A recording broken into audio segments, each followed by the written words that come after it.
Hermanos, abran sus Biblias en el libro de los Hechos, capítulo 4, versículo 32 capítulo 4, versículo 32 hasta el capítulo 5, versículo 11. Repito eso, Hechos capítulo 4, versículo 32, y vamos a leer hasta el versículo 11 del capítulo 5.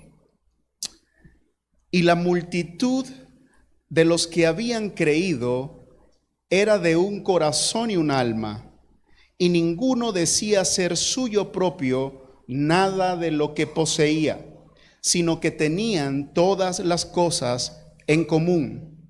Y con gran poder los apóstoles daban testimonio de la resurrección del Señor Jesús, y abundante gracia era sobre todos ellos. Así que no había entre ellos ningún necesitado, porque todos los que poseían heredades o casas las vendían y traían el precio de lo vendido y lo ponían a los pies de los apóstoles, y se repartía a cada uno según su necesidad. Entonces José, a quien los apóstoles pusieron por sobrenombre Bernabé, que traducido es hijo de consolación, levita, natural de Chipre, como tenía una heredad, la vendió y trajo el precio y lo puso a los pies de los apóstoles. Pero cierto hombre llamado Ananías, con Safira su mujer, vendió una heredad y sustrajo el precio, sabiéndolo también su mujer, y trayendo solo una parte, la puso a los pies de los apóstoles.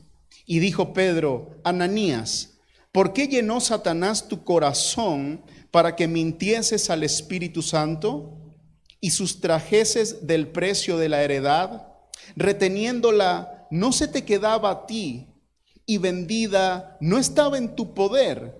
¿Por qué pusiste esto en tu corazón? No has mentido a los hombres, sino a Dios. Al oír Ananías estas palabras, cayó y expiró.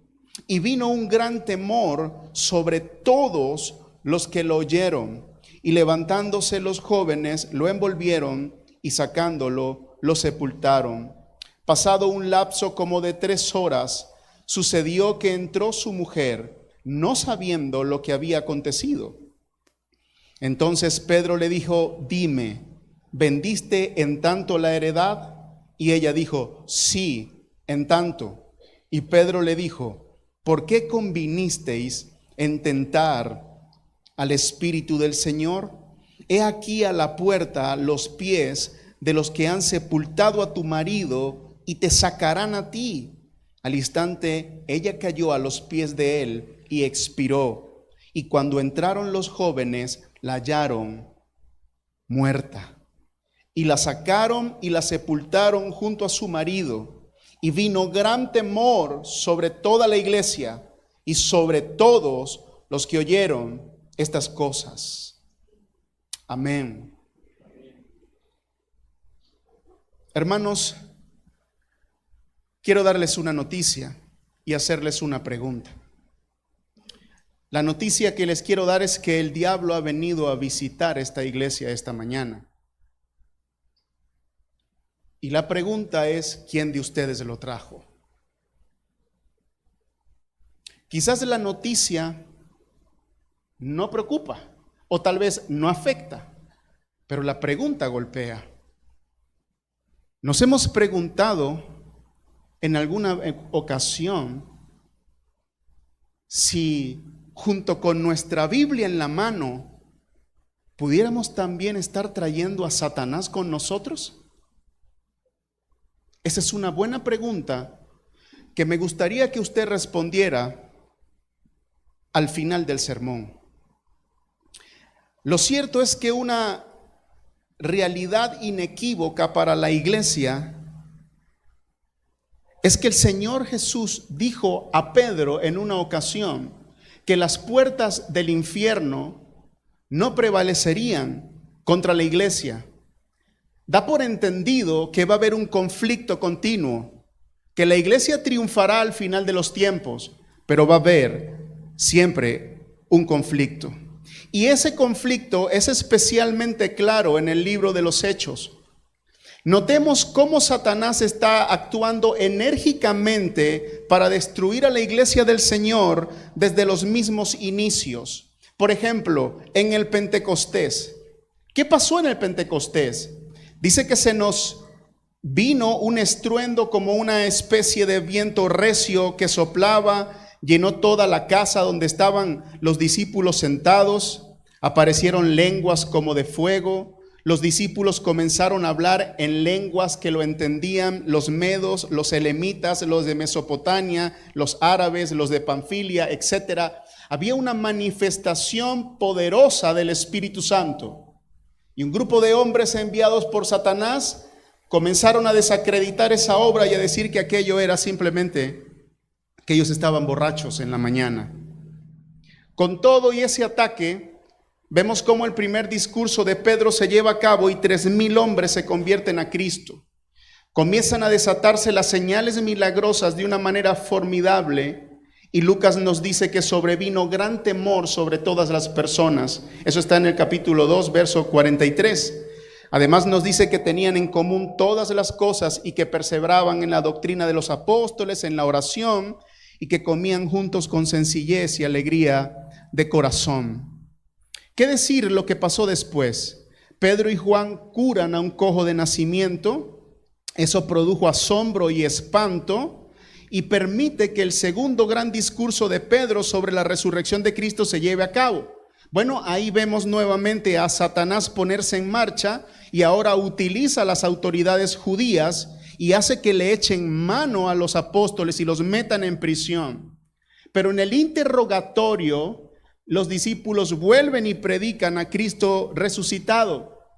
Parece que a Satanás las cosas no les está haciendo bien o no le están saliendo bien. Así que él decide utilizar un arma que es el arma de la intimación. Y las autoridades le piden a estos hombres que no hablen más del nombre de Jesús. Pedro dice, ¿cómo? ¿Acaso podemos obedecer a los hombres antes que a Dios? Y este ataque de Satanás lleva a estos hombres en un espíritu de oración tremendo a postrarse ante Dios y a pedirle no que acabe la persecución, no que la detenga, sino que les dé poder o denuedo para hablar la palabra de Dios como ellos debían hablarla y que además la mano de Dios se mueva entre ellos con milagros, señales, maravillas y prodigios. Y eso está sucediendo. Así que Satanás ha llevado un golpe tremendo y el evangelio está triunfando a pesar de las diversas oposiciones. Creo que el enemigo se detiene por un momento y Satanás dice, ok, lo que yo he estado haciendo hasta ahora es echarle combustible al fuego. Estos hombres son como carbones encendidos y el evangelio solo triunfa. No hay forma de que yo pueda atacarlos externamente y tenga alguna victoria. Pero ¿qué pasaría si los ataco internamente? ¿Qué pasaría si ahora mi ataque lo hago desde adentro del campamento? Me meto entre ellos, me camuflajeo entre ellos y procedo al ataque. Bueno, eso es lo que estamos viendo aquí en nuestro texto, hermanos. Estamos viendo el primer pecado de la iglesia, de alguna manera escandalosa y pública. Es un ataque directo de Satanás contra la iglesia desde adentro. Pero es allí, en medio de esa escena sin filtros, donde vemos a Dios cuidando su iglesia de una manera poderosa, con abundante gracia y severo castigo. ¿Habrá cambiado Dios su estrategia? No. ¿Habrá cambiado Satanás su estrategia? No. Pero el Señor nos guiará a lo largo de este texto para ver su gloria, su gracia abundante y su castigo severo. El argumento para usted esta mañana es: Dios cuida de su iglesia con abundante gracia y severo castigo. Quiero que lo escuche bien, porque parece que fueran dos cosas que no se pueden llevar de la mano, pero ahí está. Dios cuida de su iglesia con abundante gracia y severo castigo. Y aunque el texto es largo, hermano, vamos a ver solo 2 puntos. Vamos a ver la demostración de la gracia abundante en la primera parte para los creyentes, y vamos a ver el castigo para Ananías y Zafira, y vamos a aprender de ambas cosas. Vamos a la primera parte de nuestro versículo 32. Vamos a ver esa abundante gracia, lo que el Evangelio ha producido en una congregación. Escuche esto, no es una congregación madura, no tienen años, tendrán semanas de convertidos, póngale meses si acaso. Lo que han alcanzado no es más que el resultado de la manifestación poderosa de la gracia de Dios. No es una iglesia madura que tiene 50 años caminando con Dios. Están recién convertidos, pero el Evangelio ha producido un efecto tremendo bajo el poder del Espíritu Santo y el testimonio de los apóstoles. Y es lo que vamos a ver. Vamos a ver el efecto de esa gracia en los creyentes primeramente, o en la multitud primeramente. Verso 32, y la multitud de los que habían creído eran de un corazón y un alma, y ninguno decía ser propio suyo nada de lo que poseían, sino que tenían todas las cosas en común. La abundante gracia que derramó el Señor por medio del Espíritu Santo en la proclamación del Evangelio produjo una unidad única, inusual e histórica en su iglesia. Eso es lo que vemos. Y la forma en la que el escritor dice que era esa unidad es de corazón y de alma, hablando de una unidad integral, una unidad que involucraba la mente, que involucraba los afectos, que involucraba todo el ser. Ellos no solo estaban juntos, ellos literalmente estaban unidos. Y el registro nos dice que ya 5,000 hombres habían creído. Así que más o menos entre mujeres y hombres podían haber unas 15,000 personas. Ahora imagine usted 15,000 personas latiendo al mismo ritmo, con un mismo corazón y una misma alma. Eso es un milagro, eso es obra del Espíritu de Dios, y eso es lo que está ocurriendo allí. Dios está quitando el reino del pueblo judío y lo está poniendo ahora en la iglesia, y está manifestando esto de una manera tan poderosa que no puede haber precedente y que no puede haber duda. ¿Recuerde usted las profecías del nuevo pacto? Jeremías 32 nos dice: y les daré un solo corazón y un solo camino. Y en Ezequiel 11 leemos: yo les daré un solo corazón y pondré un espíritu. Esta unidad estaba profetizada, y no solamente estaba profetizada, estaba orada. Nuestro Señor Jesucristo oró la oración sacerdotal de Juan 17, mas no ruego solo por estos, sino también por los que han de creer en mí por la palabra de ellos, para que todos sean uno, como tú, Padre, estás en mí y yo en ti, que también ellos estén en nosotros. ¿Con qué propósito? Ahí está en la oración: para que el mundo crea que tú me enviaste.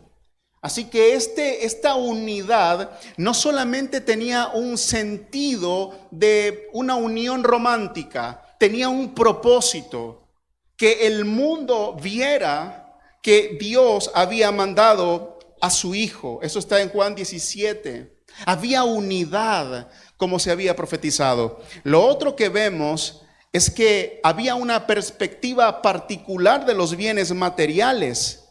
La unidad trascendió la doctrina, trascendió los afectos y se metió directamente en los bienes materiales. Allí también había una unidad.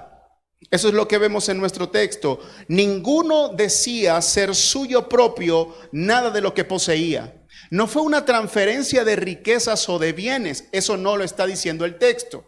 El texto dice que cada quien poseía su propia propiedad, pero la percibía como si ellos no eran los dueños de esa propiedad, y eso es diferente. De hecho, eso nos recuerda el Proverbio 3: no niegues el bien a quien lo necesita.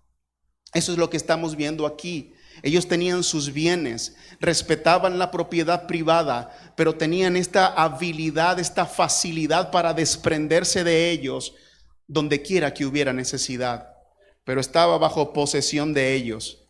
Esto es importante porque el Qumran, que era una comunidad también antigua, y los esenios, que también era una comunidad, ellos sí obligaban a los miembros de la comunidad a que entregaran los bienes. Pero nosotros no estamos viendo nada de esto aquí. Ellos poseían los bienes, solo que no se consideraban los dueños legítimos de los bienes. Los dueños legítimos de sus bienes eran los hermanos que lo necesitaran. Qué nivel de apreciación de los bienes muy elevado. Lo otro que vemos que causó la gracia aquí en ellos fue que liberó al pueblo, por lo menos por un tiempo, de la pobreza. Ninguno tenía necesidad. Más adelante veremos a nuestro hermano Pablo buscando ofrenda por los necesitados, pero en este momento histórico no había quien tuviera una necesidad. No había pobres, no había mendigo entre ellos. Pero no solamente no había pobres, ellos vencieron la codicia, vencieron la avaricia. Hubo un desapego orgánico, natural de los bienes materiales. No había ninguna imposición, no fue impuesto por un decreto apostólico, nada de eso se vio, eso surgió allí. Era el Espíritu de Dios caminando entre ellos. Eso es tremendo. Qué prontitud, qué osadía para acudir para con los necesitados, qué celo, qué diligencia, qué cuidado mutuo. Es sorprendente. Hay un referente en esta iglesia para nosotros hoy, para la multitud específicamente hoy. Ellos simplemente daban sus casas y sus bienes y que los apóstoles hicieran como mejor parecía. Y en ese sentido entonces había una confianza impresionante. Porque venir y vender tu propiedad y ponerla a los pies de los apóstoles, eso implica una confianza, un flujo de amor entre ellos que es difícil de describir en este tiempo. Muchas personas cuando vienen a la iglesia, vienen con tanta suspicacia, con tanto temor, con tanto miedo a dar y a darse, ¿sí o no? Porque a veces podemos dar nuestro dinero, pero no damos nuestro corazón por miedo a que lo hieran. Pero aquí no vemos eso. O aquí vemos el evangelio puro haciendo una obra tremenda en esta gente. Había confianza, había libertad de pobreza, de avaricia, de codicia, había una perspectiva clara de los bienes materiales y había una unidad única e inusual histórica que nos sirve a nosotros también como una referencia. Pero no solamente ellos fueron bendecidos, los apóstoles también. En el capítulo 4 que vemos, en medio de la persecución, ellos se reúnen a orar y piden que el poder de Dios se manifieste. El Espíritu Santo los llena, ese lugar tiembla y ellos comienzan a predicar la palabra o continúan predicando la palabra bajo el poder de Dios. Bueno, el texto nos dice que eso está allí. En el versículo 33, se nos dice que con gran poder los apóstoles daban testimonio de la resurrección del Señor. Esa palabra gran es la palabra mega, y esa palabra poder es dunami, ¿verdad? Era un mega dunami lo que estaba ocurriendo por medio de estos hombres, que no solo hablaban la palabra, sino que la testificaban, es decir, había evidencia y prueba de que el Señor, que ni ellos habían matado, es decir, los judíos, era nada más y nada menos que el autor de la vida y la cabeza de esa iglesia que se estaba levantando. Qué ambiente tan vibrante, qué movimiento del Evangelio y del Espíritu Santo, una multitud que está cuidando sus necesidades físicas los unos a los otros, mientras que apóstoles, líderes de la iglesia, entregados a la oración y al estudio y a la predicación de la palabra, están causando un movimiento único en el Jerusalén de aquel momento. Esto es una combinación no solamente poderosa, es bella, es una especie de sinfonía divina o celestial. Entonces se dan cuenta que en la iglesia no habían tantos cargos, solo multitud y apóstoles, pero nadie estaba ocupado en sus propios asuntos. Todos estaban velando por cuidar de las necesidades del otro. Y en cuanto surgía una necesidad, ahí estaba alguien vendiendo su heredad, poniéndola a los pies de los discípulos. Vamos y repártanla según la necesidad. No a todos por igual, sino según la debida necesidad. Y en el versículo 36 vemos el ejemplo de esto. Entonces Lucas nos habla de un amigo llamado José. Digo, de tanta gente que estaba haciendo esto, ¿por qué Lucas habrá escogido a José? Pudo haber escogido a muchos otros, pero él decidió escoger a José. Vamos a ver por qué. Verso 36. Entonces José, a quien los apóstoles pusieron por sobrenombre Bernabé, que traducido es hijo de consolación, levita, natural de Chipre, como tenía una heredad, la vendió, trajo el precio y la puso a los pies de los apóstoles. Mire lo que hace Lucas. Lo primero que nos dice Lucas acerca de este José es su carácter. Bernabé había agarrado buena fama delante de los apóstoles y lo llamaron hijo de consolación o hijo de exhortación también. Ese era su nombre. Tenemos un hombre de buena reputación y de buen carácter. No solamente está haciendo una buena obra, sino que tiene un buen carácter acompañando a la buena obra. Él era Bernabé, que por cierto en el capítulo 11 Lucas hablará de él como quien consuela a los hermanos de Antioquía y lo describe de una manera preciosa diciendo que él estaba lleno del Espíritu Santo, lleno de fe y que era un buen hombre. Bueno, que Lucas o que la Escritura hable así de un hombre, eso es impresionante. Bueno, ese fue el ejemplo que Lucas usó. Quizás para hacer un contraste con Ananías y Zafira, o tal vez también para demostrarnos los primeros pasos de Bernabé, quien sería una figura importante en la extensión del evangelio en el mundo gentil. Además se nos escribe o se nos describe no solo el carácter, sino también el oficio y la raza. Dese cuenta, se nos dice que era levita de Chipre. ¿Qué hace un levita con tierras? Eso es una buena pregunta, porque los levitas no debían tener tierras, no debían poseer su heredad. ¿Por qué? Porque la heredad de ellos era Dios mismo. Pero bueno, alguna buena razón tendrá este judío levita para tener esa heredad. Lo cierto es que ahora él viene y la heredad que tenía, por alguna razón, él la vende. Toma el dinero, todo, y los pone a los pies de los apóstoles. Se quedó sin tierra, pero ahora Jehová sí sería su única herencia. Además, el hecho de que aparezca aquí como levita nos está diciendo hasta dónde se ha introducido el evangelio en esta iglesia. Está atravesando la casta sacerdotal. Está entrando allí. No tiene límites. La obra está siendo poderosa. Bueno, allí tenemos a Bernabé, un gran consolador, haciendo una obra tremenda de amor, trayendo consolación a un necesitado. ¿No se aceleró su corazón o solo fue el mío? Solo al tratar de ver el ambiente y la dinámica del Espíritu Santo de Dios en esta naciente congregación. Agita, emociona.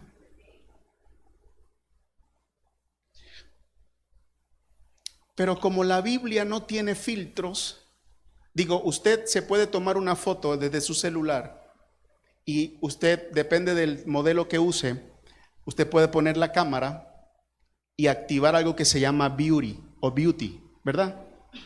Eso es un filtro. Si usted tiene verrugas, se las quita.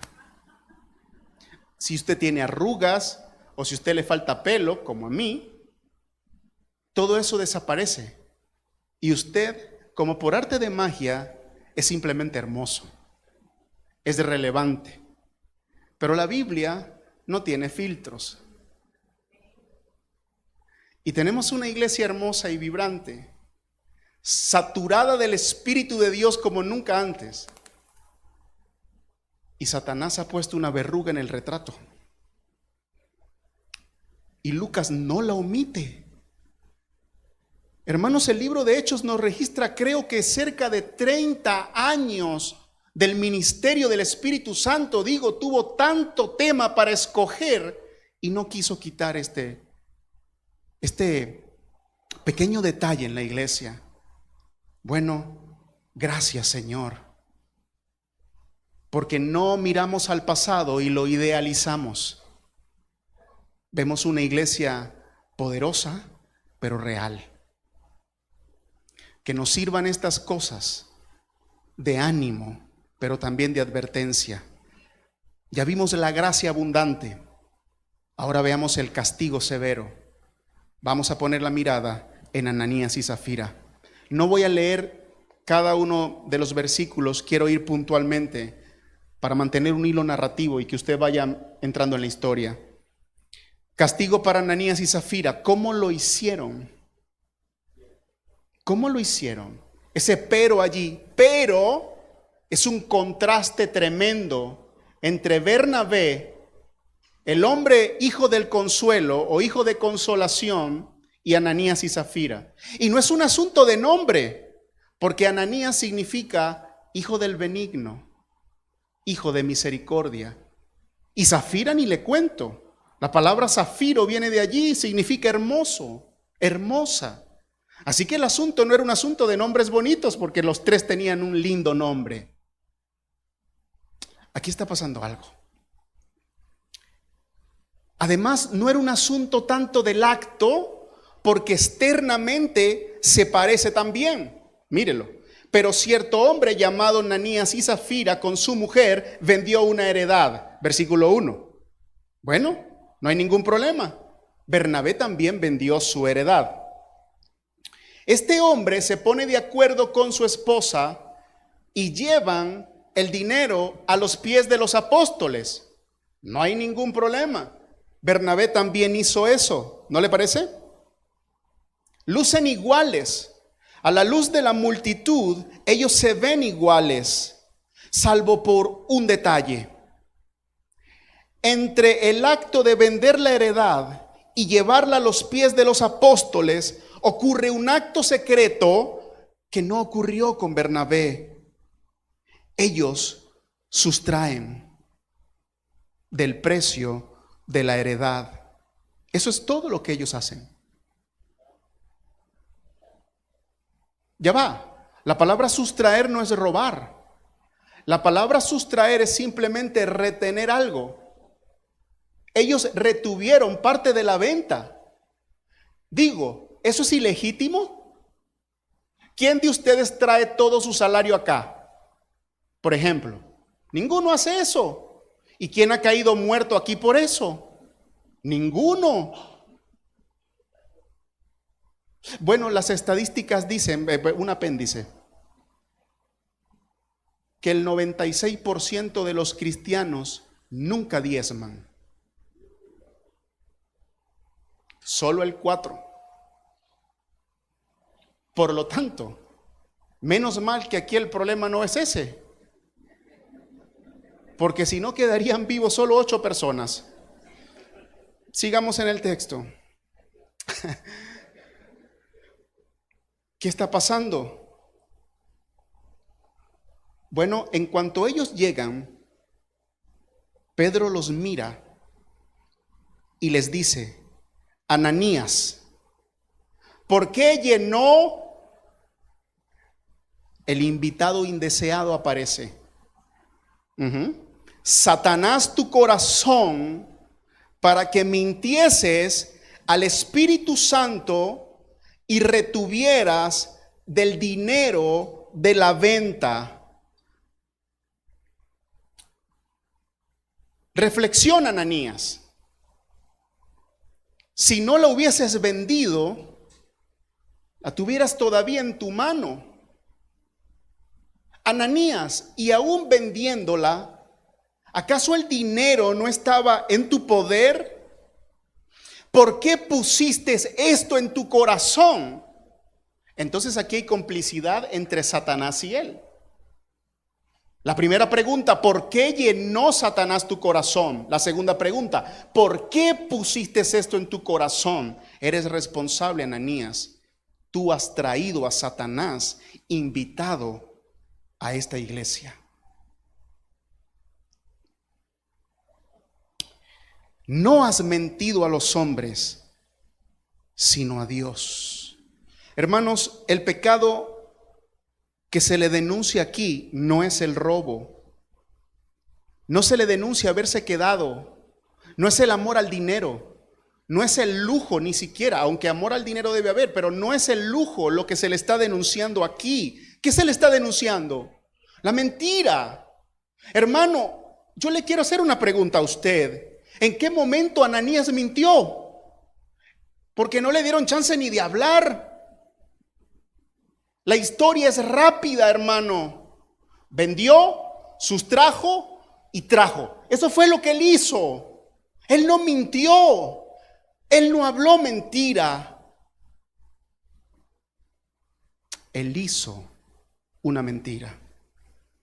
A veces nosotros pensamos que mentir solo es decir mentira. No, señores, usted puede vivir una mentira. Y la denuncia aquí es eso. Es que él hizo una mentira. La palabra también se podría traducir como engaño. Ananías creó una red de engaño junto a su esposa y nunca habló. Él nunca habló, él actuó con engaño.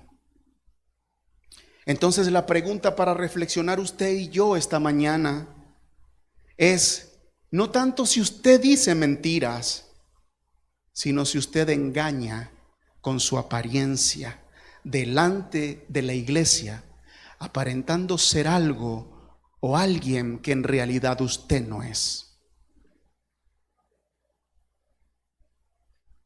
Esa es la pregunta. Ananías quería gozar de la misma reputación de Bernabé, ahora lo vemos claro. Él quería ser visto como un hombre piadoso, de confianza, que amaba con sacrificio a sus hermanos. Él quería ser visto como un consolador, un hombre que era rápido para entregar sus bienes. Pero había un detalle con él. En su corazón habían deseos pecaminosos que él no trató. Y esos deseos pecaminosos en su corazón fueron como una especie de carbones a los cuales el Satanás sopló sobre ellos y los inflamó. Porque le digo esto, en el campamento enemigo con el cual nosotros peleamos todos los días, Satanás es el capitán, pero tus deseos carnales son sus soldados. Esos son los que él utiliza en el campamento para traer ruina. Si tú no acabas con esos soldados, tienes al enemigo adentro. Y eso fue lo que le pasó a Ananías. Ananías pudo simplemente no haber vendido la heredad, pudo haberla vendido y usar la plata en lo que quisiera, hermano. Creo que pudo haber tomado el dinero, irse de viaje, cambiar de casa, pudo haber hecho cualquier cosa. Pero Satanás le sugirió una idea a su corazón. Satanás le dijo: he visto tu corazón, Ananías. Veo cómo miras a Bernabé. ¿Te gusta la reputación que Bernabé tiene ante los apóstoles? ¿Te gustaría que el trato que los apóstoles le dan a Bernabé lo tuvieras tú también? Ananías, imagínate por un momento la reputación que puedes disfrutar delante de toda la multitud de hermanos cristianos como un hombre piadoso, como un hombre honesto y un hombre abnegado. Ananías, tengo la forma de hacerlo. ¿Ves esa propiedad que tienes allí? ¿Por qué no la vendes? Agarra un poco de ese dinero y guárdalo. Nadie se enterará. Y tráelo a los pies de los apóstoles. No digas nada. Tú solamente actúa. Yo me encargo del resto. Yo haré que todos te miren como el segundo Bernabé. Yo haré que todos te vean como el hombre piadoso. De eso yo me encargo. Yo hago la publicidad. Tú solo cállate y actúa como si fueras humilde. Pues Ananías fue convencido, hermano.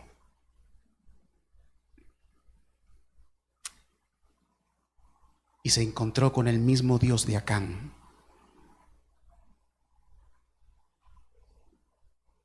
¿Ves por qué temo?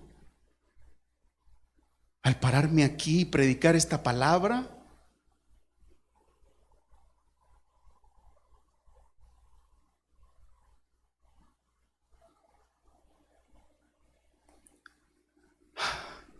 mire la sentencia.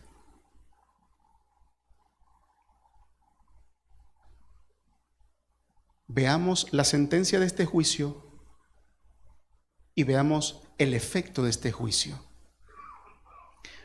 Ananías, no has mentido a los hombres, sino a Dios.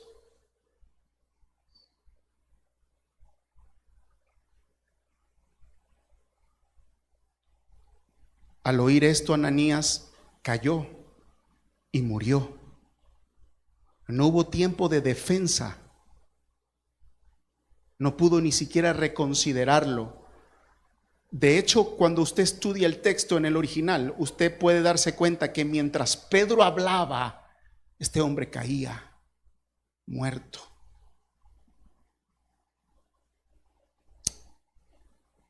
Nótese algo, hermano. Dios no mató a Satanás, mató a Ananías. Dios no echó fuera el pecado de la iglesia, echó fuera el pecador de la iglesia. Que el texto nos hable hoy a cada uno de nosotros.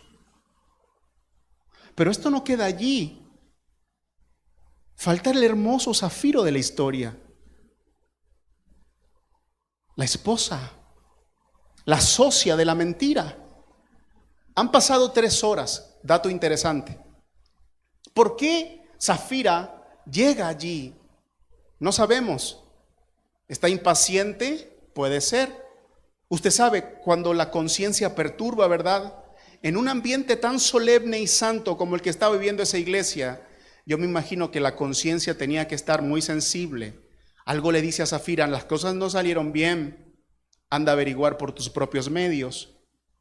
O quizás el Señor había estado tratando esta área de su vida con tiempo y ya estaba endurecida, y han pasado 3 horas y es momento que el hermoso zafiro pase por el medio de la iglesia y que todas la vean como el gran benefactor de aquella iglesia. No sabemos los motivos. Lo cierto es que ella llega. Pero cuando ella llega, ella goza de un acto de gracia que su esposo no goza. Y Pedro le dice a ella, entre líneas le digo esto: Zafira, yo te voy a dar una oportunidad, por favor, piensa bien antes de responder la pregunta. Zafira, ¿vendiste en tanto la heredad? Uy, ella dijo, sí, en tanto. ¿Por qué? ¿Por qué conviniste en tentar al Espíritu del Señor? Esa palabra, ¿por qué te pusiste de acuerdo con tu marido en mentir al Señor, en tentar al Espíritu del Señor que está entre nosotros? Ahí están los pies de los que acaban de enterrar a tu marido y ahora te enterrarán a ti también. Cayó, murió y se la llevaron. Lucas nos dice que en cada uno de estos juicios hubo un resultado. Y el resultado no solo fue la muerte de Ananías y Zafira, sino el temor en la iglesia. Un temor vibrante a causa de la muerte inesperada de estos 2 personas o de estas 2 personas. Versículo 11. Gran temor sobre toda la iglesia. Megafobos, pues.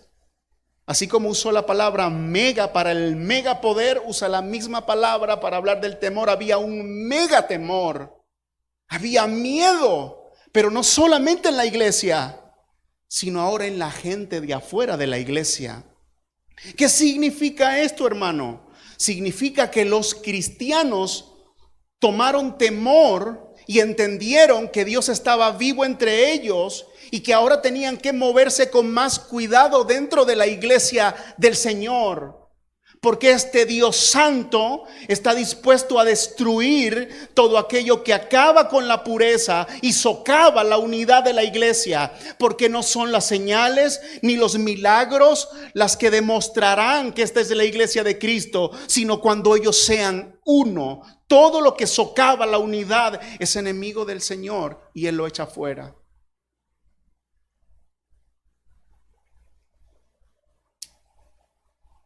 Satanás vino a visitar la iglesia esta mañana. ¿Alguien lo invitó? Vuelvo y hago la pregunta. Me la hice como 100 veces, anoche, antenoche y toda la semana. Hágase la pregunta. Hágase la pregunta. Y los de afuera también, como diríamos nosotros aquí, cogieron miedo.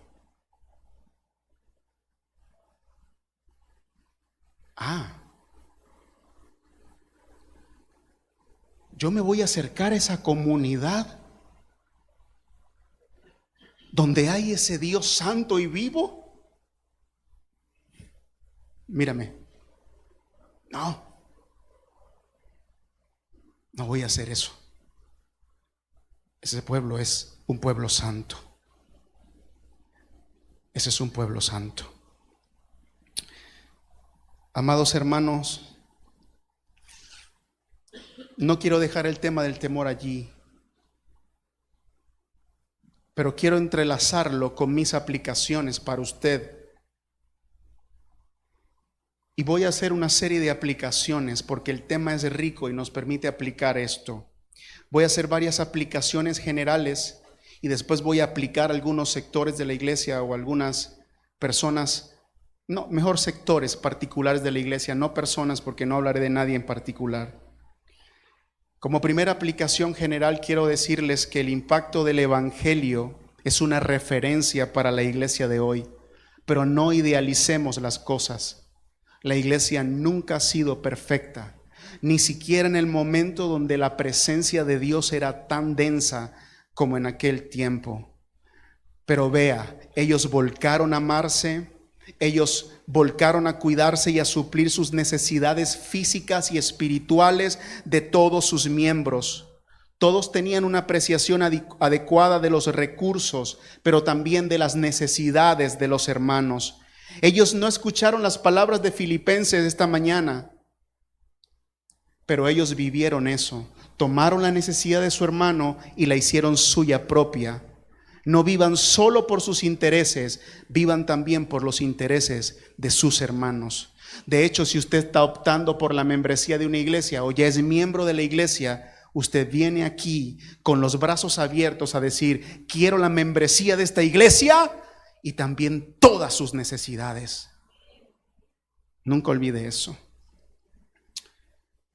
Mientras la multitud estaba ocupada cuidándose uno al otro, los líderes, que eran los apóstoles, vivían en oración y en estudio de la palabra, y el evangelio estaba avanzando de una manera poderosa. Es una aplicación general para todos ustedes. Anímense a trabajar. Anímense a trabajar. Y que los líderes de la iglesia se concentren en lo que verdaderamente tiene que hacer.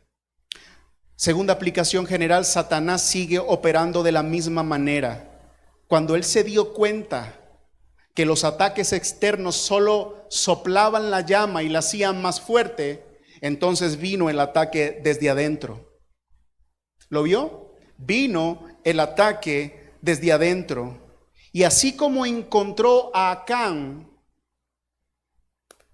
para detener por un momento la entrada a la tierra prometida de todo Israel, así encontró el corazón de Ananías y de Zafira para detener por un momento el avance de la palabra de Dios. Yo le pregunto a usted, ¿alguien quiere ponerse en esa posición? ¿Alguien aquí está dispuesto a pararse y luchar contra Dios y el avance de su reino? Sería mejor que usted se pusiera delante de una gandola llena de toneladas a toda velocidad. No lo haga. No luches contra Dios. No te camuflajes entre el pueblo. No actúes como si fueras piadoso cuando no lo eres. Tenga cuidado. Tenga cuidado. No deje ser usado usted por Satanás. No deje que Satanás le use. Que su oración sea: Dios mío, úsame. Y que Satanás no me emplee para sus propósitos en la iglesia. Sí, hermano, a veces queremos pensar, no, bueno, Dios me usa a mí y Satanás. ¿No puede usarte Satanás? Por favor, mire, no responda con ligereza a la pregunta. Se lo pido, por favor. Quien está llevando a cabo este juicio de hipocresía es Pedro. En su primera carta, el apóstol Pedro le dice a toda la iglesia: abandonen la hipocresía. Pero en Gálatas, Pablo lo agarra y lo acusa de hipócrita. Si a un hombre como Pedro Satanás puede zarandearlo en el engaño y la hipocresía, ¿cómo se me ocurre a mí pensar que esta palabra no es para mí y no me golpea? La pregunta es contigo, no importa si hay 1000 personas, la pregunta es a ti. ¿Actúas con engaño en la iglesia? Te estás parando frente al omnipotente y está a punto de arrollarte. Ten cuidado, ten cuidado. Porque así como el dolor de muela afecta todo el cuerpo, así como el pecado de Acán afectó a todo el campamento de Israel, como el pecado de David afectó a todos sus soldados, como el pecado de Adán y Eva afectó a toda la raza humana, como el pecado de Ananías y Zafira está afectando a la iglesia, tu pecado y mi pecado afectan a nuestra iglesia. La niña de los ojos del Señor, su amada.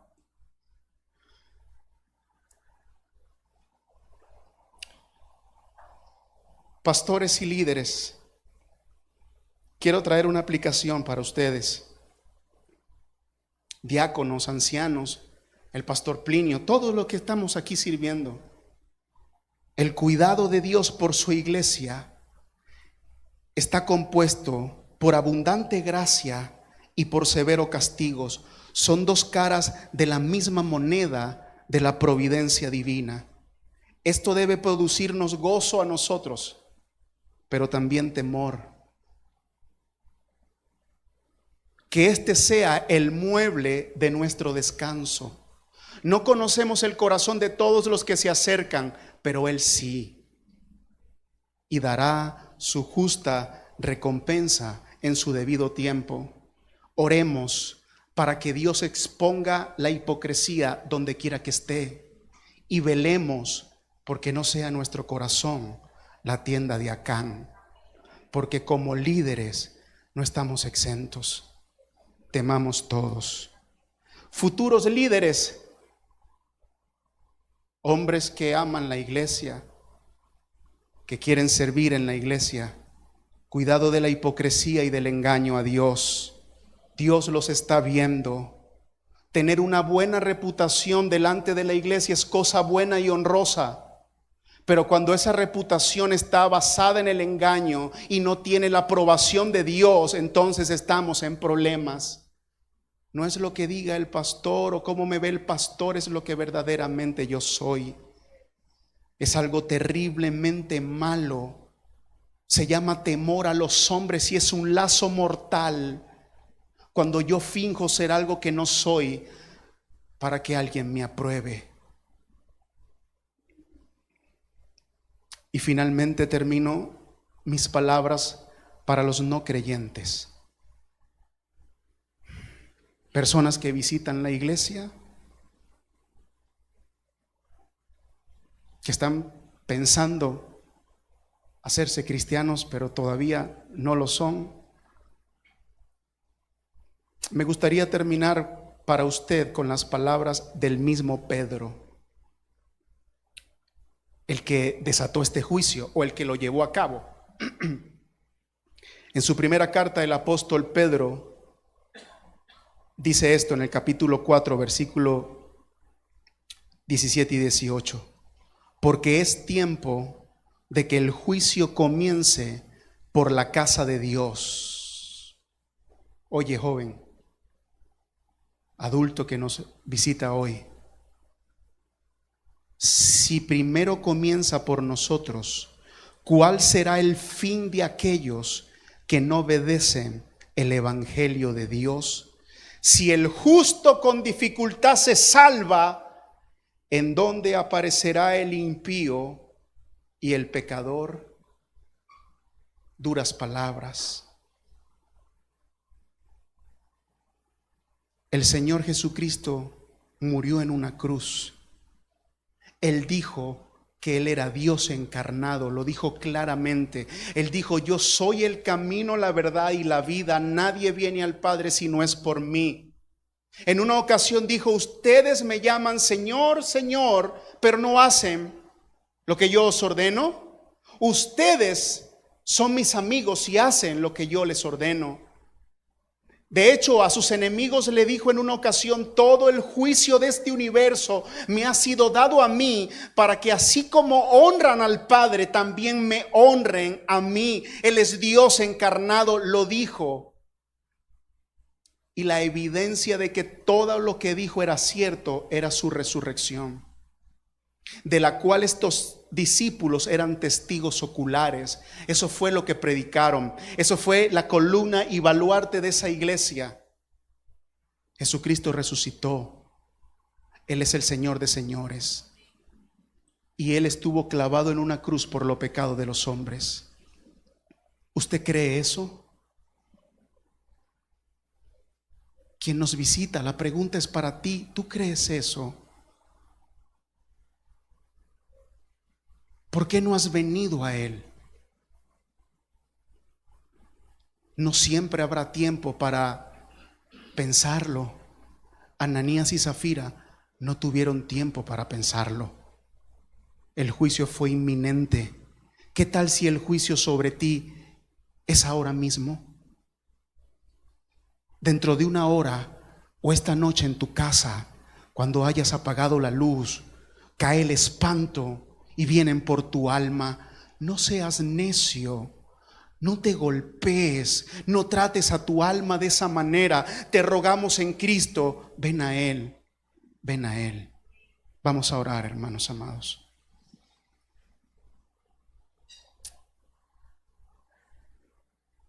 Señor,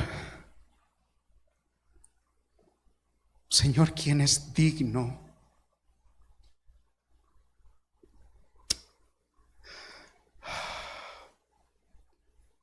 Perdónanos, Señor amado.